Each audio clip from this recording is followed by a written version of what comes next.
Christopher died. Children died all the time in those days before the war.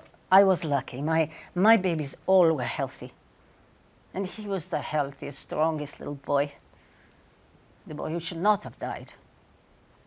It was no accident.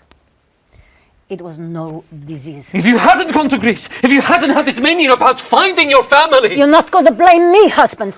It could have happened anywhere. It could have happened in Ultimo. You call yourself a mother. He was just grieving. Why is it that we don't see that when it's happening? All we see is the anger and the accusation. I was grieving too. I buried my baby and came back to Australia.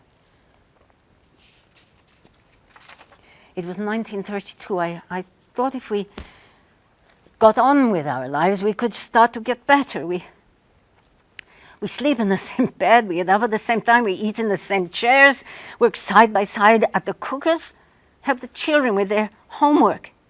And we still made a great team.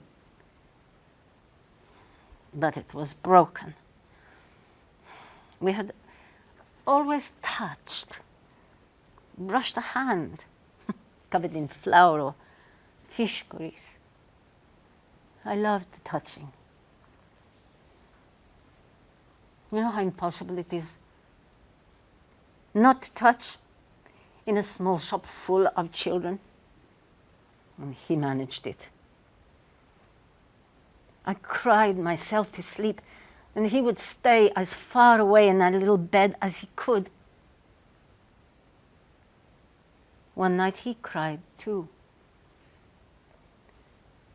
I touched his face. That look said, never touch me again. 30 years on, and I still feel it to my bones. Can a life break with one look? Where are the children? I had no intention to do anything. I just did it. I led the children to the truck, all in the seat next to me. They all looked so beautiful. Michael ran alongside the truck down Harris Street, shouting at me to stop. He said it would get better, that we were a family. I drove on. There was this cliff that dropped a long way down onto the rail line.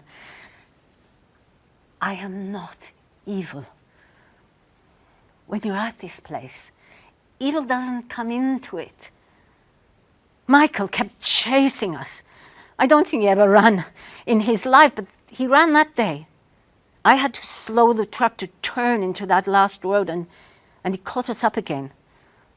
He reached through the window and tried to grab my arm. The first time he touched me since I got back. He let go. There he was on the kickboard, his eyes on mine. A lifetime passes in 5 seconds. I stopped the truck. He opened the door and I moved over. He drove us back. Jean was in the shop, the woman who wanted to be me. She was the only one who touched me. Are you all right, love?